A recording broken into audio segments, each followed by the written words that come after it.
하박국의 뜻에는요, 껴안다, 포옹하다라도 있지만 그와 동시에 씨름하다라는 뜻도 있다라는 겁니다. 하박국이 과연 무엇을 껴안고 있고 무엇과 씨름하고 있는지 우리가 말씀을 통해 알아가길 소망합니다. 이 하박국의 저작 연대는 BC 650년에서 600년대로 추정되고 있습니다. 이때 어떤 배경이 있었는지가 우리가 좀 알 것 같아요. 그가 600년, 650년 요 사이에 있었지만 이 시대적 배경이 어떤 시대였냐면요, 신흥강국 바벨론이 등장합니다. 아수르와 바벨론, 그리고 이런 애굽이 전 그 중동 지역을 패권을 장악하고 있는 당시에 신흥강국 바벨론은 힘을 얻어서 막 등장하고 있었습니다. 그때 이 남유다는 몰락하고 있었어요. 하나님의 나라인 이 남유다는 점점 패망의 길을 걷고 있었습니다. 그 남유다가 이 가로 안에 뭐가 들어가야 되냐면요, 범죄한 남유다의 몰락이었습니다. 이 남유다가 하나님의 나라로서, 선택받은 나라로서 그 말씀 안에 살아가야 했지만 그는 그 말씀대로 살지 않고 도리어 범죄하며 하나님 앞에서 악을 행한 그 남유다였고, 그 남유다는 몰락하고 멸망하고 있었던 시기였습니다. 이 시대 때 우리가 잘 알아야 이 시대를 좀 배경을 좀 이해해 주셨으면 좋겠는 것 중에 하나가요, 두 가지가 있습니다. 옆에 제가 적어놨죠. 요시야의 죽음과 갈그미스 전투가 굉장히 우리가 주목해야 할 사건입니다. 자, 지도를 한번 보여주시면요, 여러분 지도가 이렇게 됩니다. 네, 당시에 애굽이 있었고요, 그리고 바벨론이 막 성장합니다. 그러면서 저기 가운데 있는 저 갈그미스라는 땅에, 저 땅이 너무 좋은 땅이니까 저기를 차지하기 위해서, 서로 패권을 갖기 위해서 저기를 향해 갔습니다. 바벨론이 올라가니까 애굽도 그래? 그럼 내가 바벨론이 커지는 걸 막아야겠다 이러면서 올라가고 있었어요. 그런데 그 갈그미스에 도착하기 전에 유다 땅이 애굽이 가는 길에 중간에 있죠. 그때 애굽 땅을 가던 요시야 왕이 있었어요. 그 요시야 왕을 애굽 왕 느고가 죽이게 됩니다. 근데 이 요시야 왕이 어떤 사람이었냐면, 성경에 기록하기를 다윗 이후에 다윗처럼 가던 하나님의 말씀대로 살던 사람이었어요. 다윗 이후의 자손들은 다 말씀을 떠나서 범죄하고 악을 행하던 사람이었지만 이 요시야 왕만큼은 그래도 다윗처럼 하나님의 말씀에 순종하며 살아가던 사람이었어요. 그가 성전을 보수하다가 하나님의 율법책을 발견했고요, 그 율법책을 읽으면서 그 말씀에 감동해서 무릎 꿇고 그 자리에서 통곡하며 사죄했고 회개했고, 회개하자마자 이제 유월절을 지키며 성전에서 예배하며 그렇게 하나님의 말씀대로 순종하며 살아가던 사람이었어요.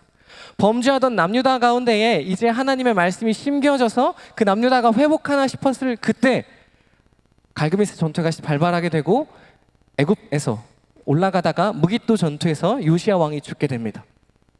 그러고 1차 갈그미스 전투를 했을 때 무승부가 됐고요, 이후에 2차 전쟁이 시작돼서요, 이 바벨론에 있었던 2대 왕, 아빠를 이어서 아들인 우리가 잘 아는 느부갓네살 왕이 다시 한번 갈그미스로 올라갑니다.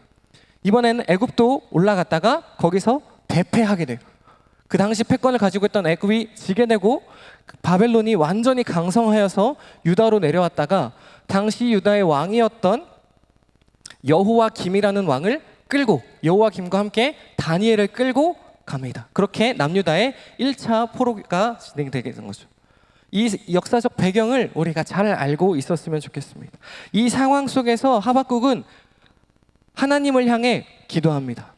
이 상황 속에서 하박국은 그냥 이 상황을 그냥 지켜보고 그냥 그렇구나, 이 나라가 이 모양 이 꼴이구나 이렇게 방관하는 것이 아니라, 이 애통한 상황, 이 고난이 겹겹이 있는 이 상황 가운데 하나님 도대체 어떻게 이럴 수 있습니까? 라면서 하나님을 향해 기도하기 시작한 책이 하박국서입니다. 우리 그 동시대에 있었던 예레미야가 함께 동시대에 살펴했는데요, 예레미야가 고백한 그 당시의 상황은 이렇습니다. 23장 10절입니다. 제가 읽어보겠습니다. 이 땅에 간음하는 자가 가득하도다. 저주로 말미암아 땅이 슬퍼하며 광야의 소장들이 많으나니 그들의 행위가 악하고 힘쓰는 것이 정직하지 못함이로다. 예레미야가 그 당시의 상황을 보면서 이렇게 비통해하고 애통해하고 있었습니다. 그래서 하박국도 그 상황 속에서 하나님께 기도했다라는 것을 우리는 잘 알아야 하는 것입니다. 다른 선지서들과 조금 독특한 구성을 가지고 있습니다.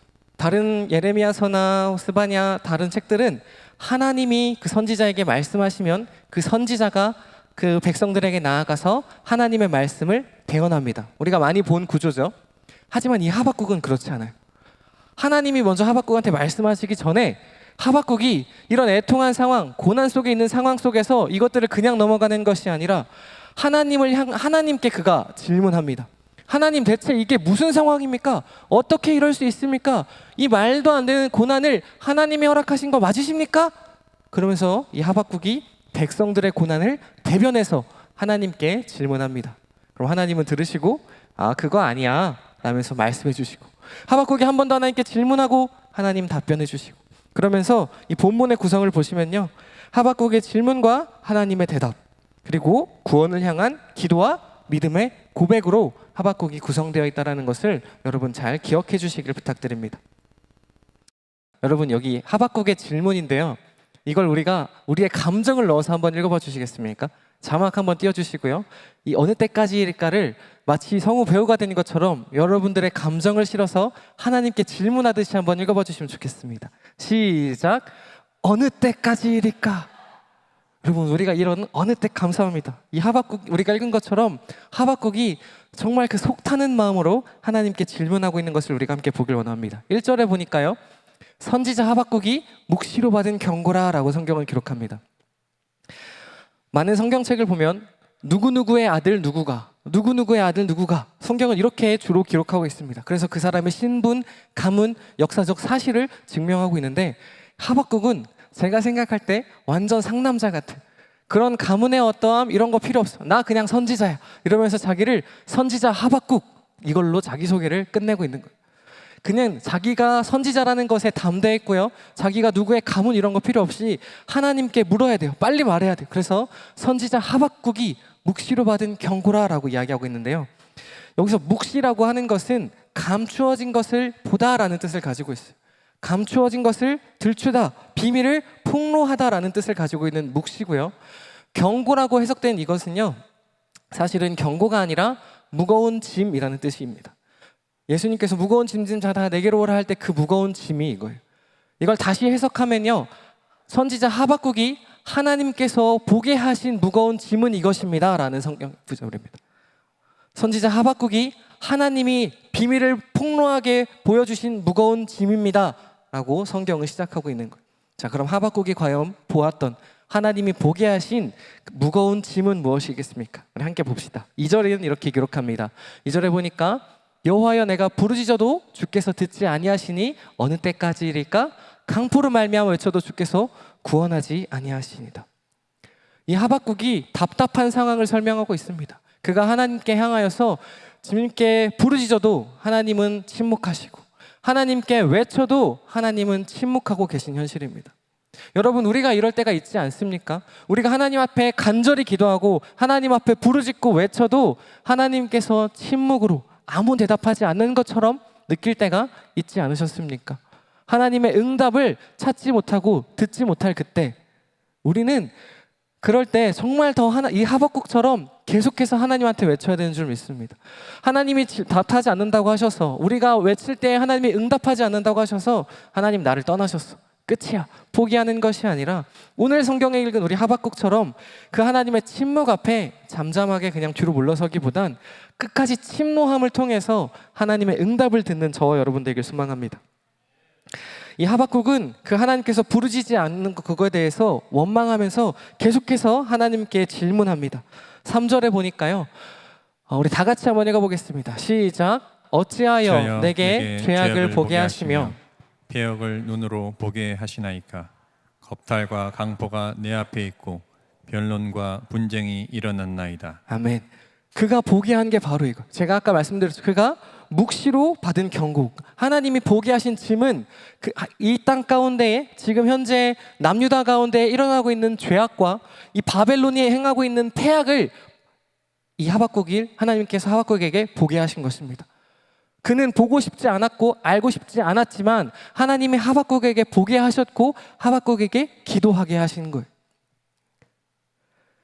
또 3절에서 보니까요, 3절에 그가 보게 한 부분이 겁탈과 강포, 변론과 분쟁을 보게 하셨다고 하박국은 기록하고 있습니다. 여러분, 겁탈이 무엇입니까? 겁탈이라는 것은요, 상대방을 무력화시키는 게 겁탈이에요.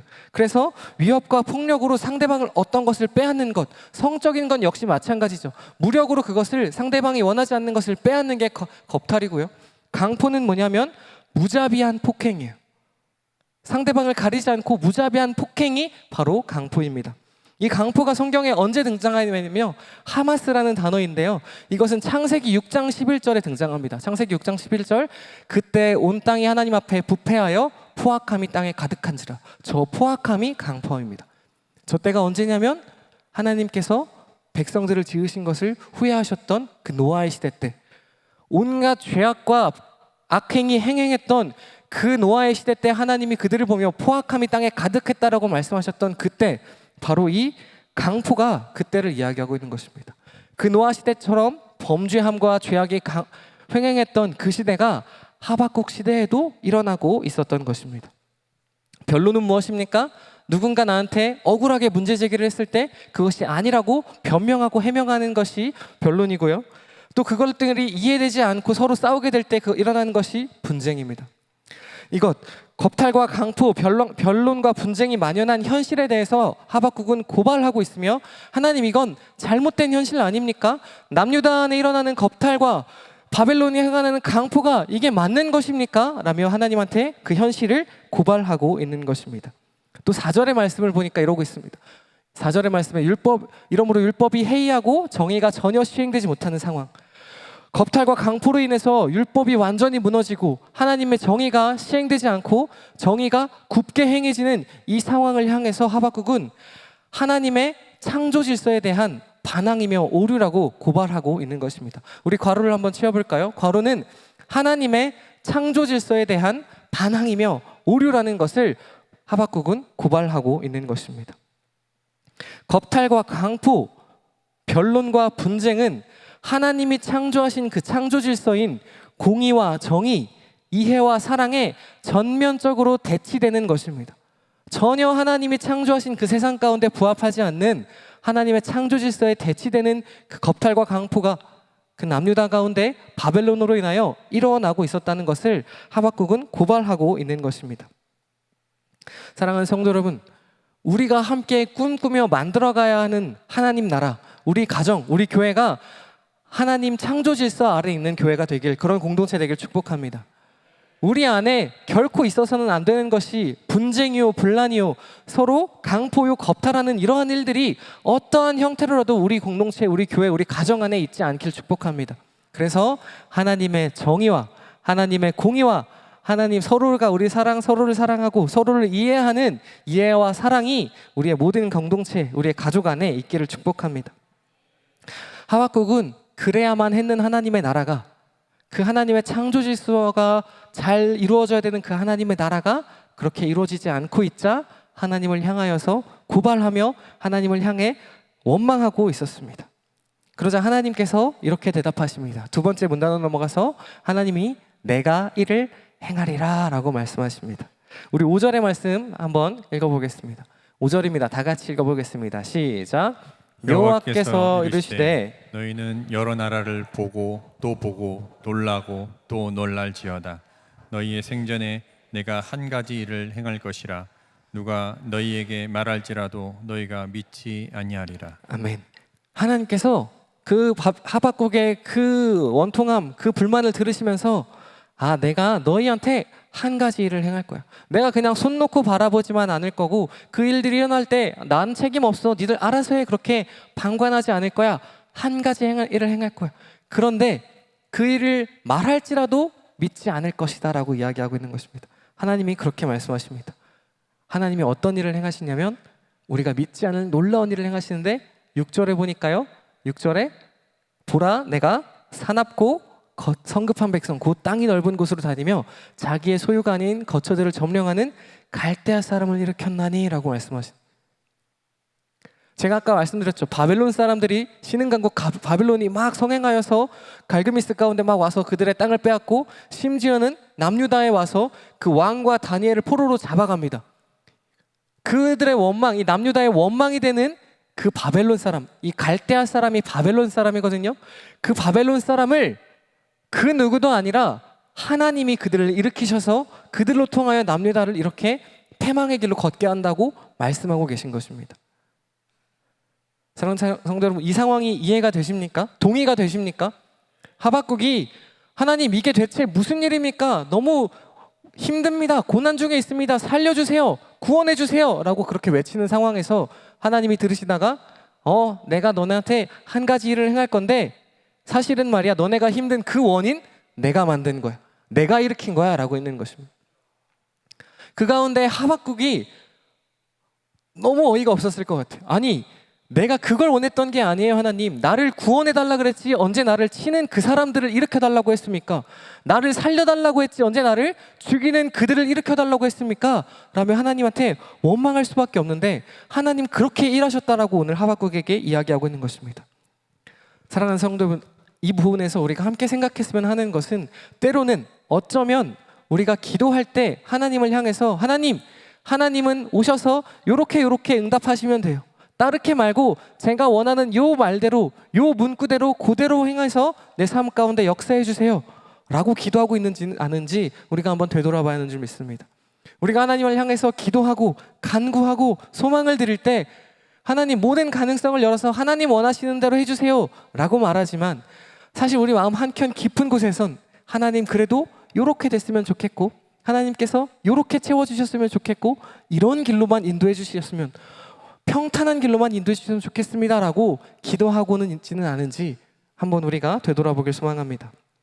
하지만 내 상황과 내 환경보다 우리가 더 바라보아야 하는 것은 신실하신 그 성실하신 하나님입니다. 하나님께서 그 갈대아 사람을 일으키시고 놀랍게 역사하시는데요, 그것을 믿지 아니라라고 말씀하셨습니다. 행여 우리가 하나님의 일하심을 믿지 않다고 하더라도 하나님 그것이 하나님이 하시는 것이 아닙니다라고 믿지 않는다고 할지라도 우리가 믿든 안 믿든 상관없이 하나님은 여전히 하나님이셔서 하나님의 일을 놀랍게 행하시는 줄 믿습니다. 그럼에도 기차는 간다라는 말이 있듯이 하나님은 하나님의 시간을 계속해서 지나가고 계세요. 우리의 삶 가운데 하나님이 놀랍게 행하실 것입니다. 그때 우리가 하나님의 일하심을 듣고 그것을 믿는 것이 중요한 건 줄 소망합니다. 하나님의 일하심을 우리가 믿지 못한다고 해서 의심하는 것이 아니라 그분의 일하심을 바라보는 저와 여러분 되길 축복합니다.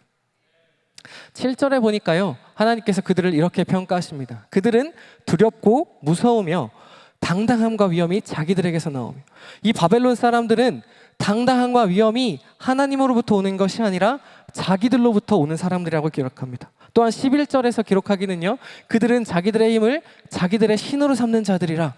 그들이 강포하고 남들을 핍박하는 그 힘의 근원이, 그 힘이 자기들의 신이다라고 생각하면서 자기들을 숭배하고 자기들이 갖고 있는 그 힘을 숭배하던 사람들이었습니다. 그들은 오만하기 짝이 없었고요, 교만했던 바벨론입니다. 하나님의 말씀을 거역하고 하나님을 부인하던 사람들이었습니다. 그러나 그들 역시 하나님의 손아귀에 있었습니다. 성경의 11절을 우리말 성경은 이렇게 해석합니다. 다 같이 한번 읽어볼까요? 시작. 그러나 자기 힘이 신이라고 여기는 죄인들 그들도 바람처럼 사라져 없어질 것이다. 아멘. 하나님은 악이 횡행했다고 해서, 악이 일어났다고 해서 그 악을 방관하지 않으십니다.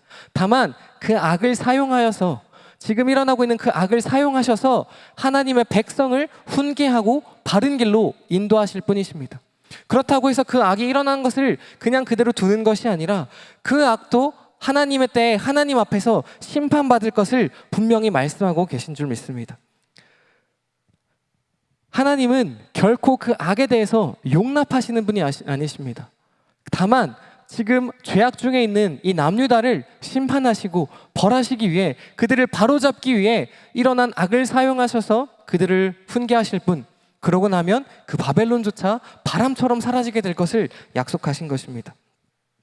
사실 하나님은 이 예레미야를 통해서 애굽이 지게 될 것을, 애굽이 망하게 될 것을 예언하셨는데요, 예레미야 46장 2절에 보니까 애굽에 관한 것이라 그러면서 그 애굽이 갈그미스에서 바벨론의 느부갓네살 왕에게 패한 애굽의 왕 바로느고의 군대에 대한 말씀이라. 이미 전투가 일어나기도 전에 이 예레미야를 통하여서 이 애굽이 정확하게 느고가 바벨론의 왕에 의해서 패하게 될 것을 이미 예언하셨습니다. 뿐만이 아닙니다. 다니엘서를 통해서 우리가 올해 상반기에 배웠던 그 다니엘 통해서 이렇게 말씀하셨습니다. 들짐승과 공중의 새들 어느 곳에 있는 것을 막론하고 그것들의 왕의 손에 넘기사 다 다스리게 하셨으니 왕은 그 금머리라. 그리고 다음 절이요. 왕의 뒤를 이어 왕보다 못한 다른 나라가 일어날 것이요. 이 말씀이 어떤 말씀입니까? 우리 사진 한번 보여주시면요. 느부갓네살 왕이 이 환상을 보았을 때 다니엘이 해석하잖아요. 이 머리의 금농상은 당신들 바벨론인데 영원하는 것이 아니라 당신들도 끝나고 그 다음 나라가 이어질 것입니다. 이 다니엘을 통해서 예언했다라는 말이에요. 여러분, 이 말씀을 통해서 우리가 기억해야 되는 것은요, 나라를 세우기도 패하기도 하시는 하나님만이 진정한 그리고 유일한 통치자요 주권자이심을 우리가 기억해야 하는 줄 믿습니다. 우리 다 같이 한번 읽어볼까요? 시작. 나라를 세우기도 패하기도 하시는 하나님만이 진정한 그리고 유일한 통치자요 주권자이십니다. 아멘. 여러분, 어떠한 상황 가운데에서도 우리가 이 고백을 잊어버리지 않길 축복합니다. 이 믿음의 고백이 흔들리지 않길 소망합니다. 이것이 흔들리기 시작하는 순간 하나님보다 더 큰 존재가 있나? 지금 내 삶을 흔들고 있는 하나님 이외의 어떤 주권자가 내 삶을 흔들고 있나? 그러면서 우리가 하나님을 향한 초점이 흔들릴 수가 있어. 하지만 우리가 이 말씀 위에, 이 말씀의 고백 위에 있기 시작한다라면 내 삶이 어떤 공격이나 위험이 올지라도 하나님이 진정한 통치자고 하나님만이 내 삶을 다스리고 계신다라는 그 믿음 위에 있을 때 우리가 승리하게 될 줄 믿습니다. 우리가 찬양했던 것처럼 하나님은 신실하십니다. 그리고 하나님은 성실하셔서 언제나 일하십니다. 하나님은 신실하실 뿐만 아니라 성실하실 뿐만 아니라 완전하시고 완벽하신 하나님이십니다. 그래서 그 신실하시고 성실하신 하나님께서 가장 완전하게 우리의 삶 가운데 참여하시고 우리의 삶 가운데 주관하셔서 놀랍게 하나님의 일을 행하고 계신 줄 믿습니다. 그래서 우리는 하나님의 주권과 하나님의 왕되심을 인정하고 찬양하는 것이 우리에게 있어서 가장 큰 축복인 줄 믿습니다. 그것들을 우리가 부인하기 시작할 때, 그것들을 오해하고 그것들을 올바로 이해하지 못할 때 우리는 수많은 의심과 수많은 고난 가운데 넘어질 수밖에 없어요. 하지만 진짜 내 삶의 주인이 하나님이구나라는 그 믿음이 온전히 세워져 있기 시작할 때 우리의 삶은 형통으로 나아갈 수밖에 없습니다. 삶이 잘 풀리고 재정이 풍요로워지는 것만이 형통이 아니라 하나님과 가까이 함이 축복이요 하나님을 향한 믿음 위에 나아가는 것이 우리 삶의 형통인 줄 믿습니다. 하나님, 그렇게 대답하실 때 하박국이 온전히 이해하지 못했어요. 오늘날 우리는 시간이 한참 지난 뒤에 또 제3자의 입장에서 이 하박국서의 말씀을 읽으니까 맞아, 아멘, 아멘 할 수 있지만 당시의 하박국은 결코 그럴 수 있는 상황이 아니었습니다. 그 시대 앞에 하나님을 향해 외칠 수밖에 없었고 하나님을 향해 원망할 수밖에 없었던 하박국이라서 여전히 그 하나님의 말씀이 이해되지 않았습니다. 그래서 하박국이 다시 한번 질문합니다. 여러분, 그 하박국의 마음을 담아서 우리 세 번째 질문, 감정을 실어서 한번 읽어보겠습니다. 시작. 이것이 옳으니까? 하나님, 이게 맞습니까? 하나님, 바벨론을 통하여서 애굽을, 우리 남유다를 치는 게 맞습니까 도대체? 마치 그런 거예요. 우리 교회 학교 아이들이 조금 말을 안 들었어요. 조금 불의한 행위를 했어요. 그걸 교역자나 목사님이나 선생님들이 치리하는 것이 아니라 옆에 동네에서 놀고 있는 불량배들 데려다가 얘들아 너네 와봐, 우리 교회 학교 애들 좀 혼내봐. 아니, 하나님 이게 맞습니까? 하나님이 우리 남유다를 사랑한다고 하면 하나님이 친히 하셔야지 어떻게 그들보다 더 불의하고 더 죄악에 휘말려 있는 그 갈대아 사람, 그 바벨론 사람들을 데려다가 우리 하나님의 백성을 칩니까? 이게 옳습니까? 라고 하박국은 하나님께 묻고 있는 것이죠. 12절입니다. 하박국이 이렇게 고백합니다. 12절에 보니까요, 여호와 나의 하나님, 나의 거룩하신 하나님, 그러면서 하박국을 향해 하박국은 하나님을 향해 고백하고 있습니다. 12절 제가 한번 읽어보드리겠습니다. 주께서는 만세 전부터 계시지 아니하시니까 우리가 사망에 이르지 아니하리이다. 하나님은 만세 전부터 함께 계셔서 만세 전부터 우리 함께 계셔서 우리가 그 하나님과 함께 할 때 우리가 사망에 이르지 않겠습니다. 하나님이 우리를 창조하셨고 그분이 우리를 구원하실 것입니다 라고 하박국은 고백하고 있습니다. 또 나아가서 그분이 우리의 반석입니다라고 고백하고 있는 것이죠. 13절에서도 주께서는 눈이 정결하심으로 악을 참아 보지 못하시며 패역을 보지 못하십니다. 하나님은 그렇게 거룩하신 분이십니다. 정결하신 분이십니다. 라고 고백하고 있는 거예요. 여러분, 이 고백은요, 하박국이 하나님을 불신하지 않았다라는 증거예요. 그 마음 가운데 여전히 하나님을 향한 신뢰를 가지고 있었던 하박국이었어요. 그래서 그가 하나님한테 원망할지라도 먼저는 하나님을 인정하고 그분의 성품을 고백하는 거예요. 그분이 행해 오셨던 수많은 하나님의 은혜들을, 그 하나님의 속성들을 찬양하며 그 하나님의 속성들에 대해서 반문하고 있는 것입니다. 이것은 신뢰를 기반으로 하는 질문이자 분노인 것입니다. 하박국은 하나님을 향해 불신한 게 아닙니다. 여전히 신뢰하고 있었습니다. 거룩하시고 신실하신 그 하나님을 향한 신뢰가 기반으로 쌓여 있었던 것입니다. 우리가 여러분 먼 옛날로 돌아가셔서 연애를 한번 하실 때를 상상해 보시면요, 여러분들 연애하실 때 이 남자친구에게 그런 질문하지 않으셨습니까? 오빠 나 사랑해? 한 번쯤 들어보시고 해보신 질문이지 않으십니까? 여러분, 그 질문을 할 때 어떤 심정으로 질문을 하십니까? 진짜 이 남자가 나를 사랑하나? 도저히 못 믿겠는데? 라고 하지 않으시죠? 당신의 그 사랑을 확인받고 싶어서 질문하지 않으십니까? 왜 한 번도 해본 적 없으신 것처럼? 네. 우리가 진짜 누군가를 사랑할 때 당신 나 사랑해? 오빠 나 사랑해? 라고 묻는 것은 그 사람이 나를 사랑한다라는 그 확신이 있지만 그걸 다시 한번 확인받고자 할 때 우리가 그렇게 물어보잖아요. 하박국은 같은 심정이었습니다. 하나님께서 만세전부터 계셨던 나의 반석 되신 하나님 맞으시지요? 하나님, 눈이 정결하셔서 죄악을 보지 못하고 패역을 보지 못하시는 거룩하신 분 맞으시지요? 라면서 하나님을 향해 신뢰하며 물어보고 있는 것입니다. 그래서요, 폴 틸리히라는 사람은 이렇게 이야기합니다. 제가 한번 진지한 의심은 믿음을 확인하는 행위다. 이것은 관심의 대상에게 진지한 태도를 보이는 것을 의미한다라고 이야기합니다. 이 신학자가 다시 말하면요, 누군가에게 의심을 하는 그 행위는요, 사실 자기가 갖고 있는 이 믿음을 확인하는 행위라고 이야기해요. 그래서 그 관심의 대상에게 진지한 태도로, 내가 이 사람을 진짜 믿고 싶어서 진지한 태도로 묻는 의심을 이야기하고 있는 것이. 또 찰스 킴볼이라는 신학자는 이렇게 이야기합니다. 진정한 종교는 늘 신도들에게 의문을 갖고 곰곰이 생각해 볼 것을 권고한다. 그래서 맹목적인 복종은 문제가 생겼다는 확실한 징후이다. 북한이 그렇지 않습니까? 북한이 마치 김정은이 종교처럼 해서 무엇을 명령했을 때 그것이 옳고 그름을 판단하지 않아요. 그냥 맹목적으로 순종해요. 역사에 있었던 많은 그런 범죄한 종교들이 그냥 믿어, 무조건 믿어, 덮어놓고 믿어, 그러면서 맹목적인 믿음을 요구해왔어요. 하지만 우리 하나님은 그런 분이 아니셨어요. 나에 대해 의심이 들어, 오해가 생겨, 조용히 해, 덮어놓고 믿어. 성경인데 어떻게 질문을 해? 그런 것이 아니라 진지한 태도를 가지고 하나님을 더 알아가고자, 그 믿음의 대상을 더 알아가고자 질문하기 시작할 때 우리의 믿음은 한 단계 성장할 수 있다는 것입니다. 사실 여러분, 원망할 대상이 있다는 것은 참으로 감사한 일이 아닌가 모르겠습니다. 저는 두 부모님이 다 살아계십니다. 그래서 때로는 어머니를 향해, 아버지를 향해 원망하기도 합니다. 왜 그렇게 하신 거예요? 내 마음을 왜 몰라줘요? 그런데 문득 우리 부모님 중에 한 분이라도 하나님 나라 먼저 가시게 된다면 나는 그 부모님을 향해 원망할 수 없겠구나. 내 사랑하는 아내에게 원망하지만 그 아내가 떠나게 됐을 때 난 원망할 사람이 없어지겠구나. 그래서 사실 우리는 원망할 대상이 있다는 것 자체가 내가 믿을 수 있는 사람이 있다는 것입니다. 우리가 좀 불경스러운 말입니다. 하나님을 원망해 보시길 소망합니다.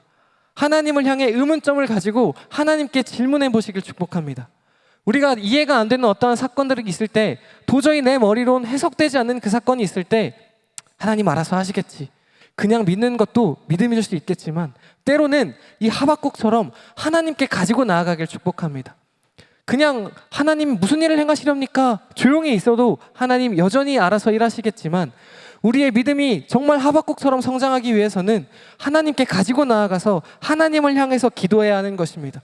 그래서 사도행전 17장 11절에 이렇게 기록합니다. 우리말 성경인데요, 노란색 글씨를 보면요, 그 베레아 사람들은 말씀을 간절히 마음으로 받아들이고 바울이 말한 것이 사실인지 알아보려고 날마다 성경을 찾아보았습니다. 날마다 성경을 상고했다라고 개역개정은 이야기하지만 우리말 성경에서는 그게 사실인지 알아보기 위해서 성경을 찾아봤다라고 기록합니다. 우리가 왜 말씀을 배웁니까? 하나님의 말씀이 진짜인지, 하나님 살아계신 것이 진짜인지 알아가기 위해서 말씀 배우는 것 아닙니까? 우리가 수요 말씀 집회 쉬고 싶지만 나와서 하나님의 말씀을 들으면서 우리가 이해 안 되고 해석되지 않았던 그 사건들, 하나님의 말씀을 듣기 시작하니까 내가 의심하면서 하나님께 붙잡고 물어보고 기도하기 시작할 때 하나님의 응답을 통해서 우리가 그 말씀이 사실인 것을 확신하게 되는 역사가 있길 축복합니다. 그래서 17절에 보니까요, 저 말씀 순서를 조금 바꾸겠습니다. 17절에 그가 마지막에 이야기하면서 맨 끝에 그것이 옳으니까라고 이야기했는데, 이 하박국뿐만 아니라 성경의 많은 사람들이 그렇게 고백했습니다. 다윗도 그렇게 기록합니다. 시편 90장 13절에 보니까요, 여호와여 돌아오소서, 언제까지니까 주의 종들을 불쌍히 여기소서. 이 다윗도 언제까지 내가 이렇게 해야 합니까? 주님 돌아오십시오, 나를 불쌍히 여기십시오. 그 이해되지 않는 상황 가운데 하나님을 향해 기도합니다. 또 시편 94편에서도 여호와여 악인이 언제까지 개가를 부리니까, 내가 악인이 개가를 부르며 악인이 잘 나가는 걸 도저히 볼 수 없는데 그게 언제까지입니까? 라고 고백했다라는 것 뿐만 아니라 우리가 잘 아는 욥기에서도 이렇게 고백합니다. 욥기 17장 11절에서는 그런즉 내가 내 입을 금하지 아니하고 내 영혼의 아픔 때문에 말하며 내 마음의 괴로움 때문에 불평하리이다. 도저히 이해할 수 없는 그 상황, 그 아픔 때문에 하나님한테 말하며 내 마음에 있는 괴로움 때문에 하나님께 이야기합니다 라고 이야기하고 있는 것이, 사랑하는 성도 여러분, 여러분 가운데 해결되지 않는, 이해되지 않는 어떤 사건을 마주하셨을 그때에 혼자 속으로 앓고 그냥 덮어두고 아멘 하시기보단 오늘 하박국처럼, 욥기처럼, 다윗처럼 하나님께 나아가서 묻고 하나님께 듣는 저와 여러분 되길 축복합니다. 다시 본문으로 돌아와서 하박국은 계속해서 하나님께 이렇게 이야기합니다. 15절입니다. 15절에 보니까요, 하나님 그가 낚시로 모두 낚으며 그물로 잡으며 투망으로 모으고 기뻐하며 즐거워한다 라고 기록합니다. 바벨론이 낚시로 모으고 그들을 그렇게 한 대로 잡아 모으며 즐거워한다라고 이야기합니다. 이것은 무슨 뜻이냐면요, 9절에 보니까 이렇게 기록합니다. 그들은 다 강포로 행하려 오는데 앞을 행하여 나아가며 사람을 잡아 모으기를 모래같이 많이 할 것이요. 이 바벨론 사람들이 사람을 잡아 모아다가 그들의 힘을 세우기를 좋아하고 기뻐할 것입니다. 그들이 계속해서 이 일을 하고 있는 그거를 하나님 용납하시는 것입니까? 라면서 하나님께 의문을 갖고 있는 것입니다. 그러면서 16절에 이렇게 기록합니다. 16절에 그물에 제사하며 투명 앞에 분향하오니, 이것이 그냥 단순히 그가 그 당시에 바벨론에 있었던 이 어업의 일을 한 것이 아니라요, 사실 바벨론의 이 어업의 신은 이 마르둑이라는 어업의 신이 있었어요. 그 마르둑이라는 이 우상이 사용하던 무기가 그물과 투망이었어요. 이것을 이렇게 해석하면 좋습니다. 하나님께서 어떻게 그 마르둑이 행하는 그물과 투망에 지십니까? 대체 만군의 주요 반석 되시는 하나님께서 저 이방에 있는 우상의 신이 사용한 그 마르둑이 사용하는 그물과 투망 앞에 무릎 꿇는 것입니까? 대체 이게 맞는 일입니까? 라며 하나님한테 다시 한번 질문하며 이것이 맞는 것입니까? 라고 물어보고 있는 것입니다. 그 그물 앞에 제사하고 투망 앞에 분향한다. 이것은 곧 그 힘을 섬기며 그 이방신을 제사하며 섬기는 그 바벨론이 강성하여지는 것에 대해서 하박국은 여전히 의문을 품고 있는 것입니다. 사랑하는 성도 여러분, 오늘 우리는 하박국이 하나님을 향해 어떤 원망과 어떤 기도를 하고 있는지 살펴보았습니다. 하나님의 백성, 하나님의 선택받은 우리 남유다가, 이스라엘 백성들이 저 땅 바벨론에 의해서 강압받고 횡포받고 무너져 내려가는 것을 하나님 그냥 지켜보시겠습니까? 라고 물어봤을 때 하나님께서 그 바벨론 내가 일으켰어. 그거 내가 행한 거야. 그리고 그들도 자기들의 힘을 우상으로 삼지만 그들도 언젠간 바람처럼 사라지게 될 거야. 그들의 죄악됨 내가 용서하지 않을 거고 나의 때에 그들을 칠 거야 라고 말씀하십니다. 하지만 그 대답은 하박국의 마음에 들지 않았습니다. 그가 원하던 대답이 아니었습니다. 그래서 다시 하나님께 묻습니다. 하나님, 하나님께서 이방신 마루둑에게 지는 게 맞습니까?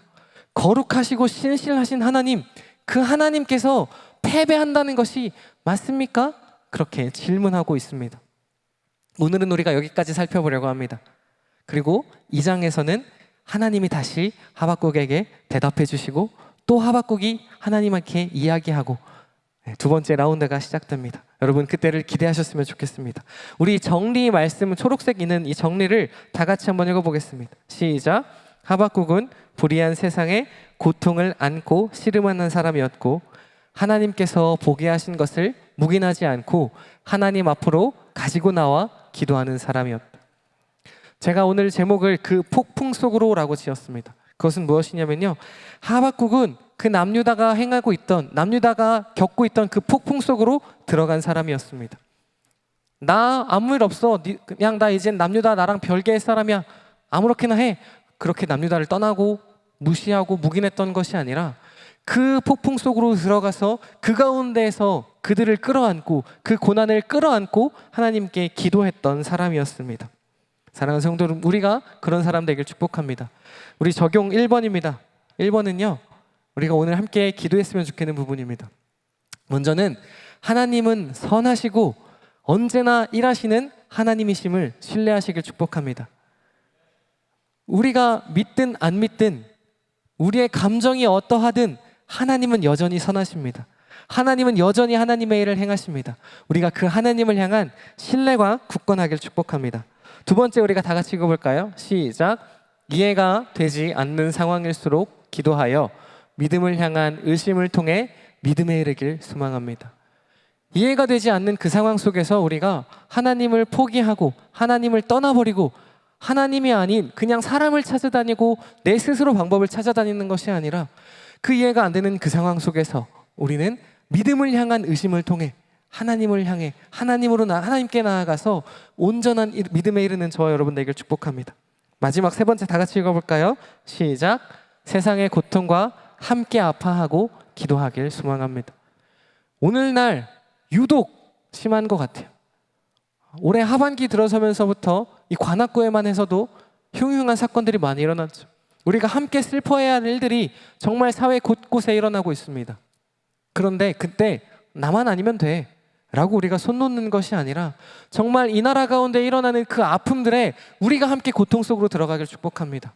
나는 괜찮은데, 난 멀쩡한데, 난 피해 안 받는데, 그런 것이 아니라 하나님, 이 나라를, 이 땅을 긍휼히 여겨주시옵소서. 이 땅 가운데 일어나는 이 고통들이 대체 왜 일어납니까? 하나님 알게 하시고 그 가운데 우리가 기도하게 하여 주시옵소서. 그렇게 이 땅을 향해 중보하고 이 땅을 향해 애통해하고 그 고난의 그 고통 속으로 들어갈 수 있는 저와 여러분 되길 축복합니다.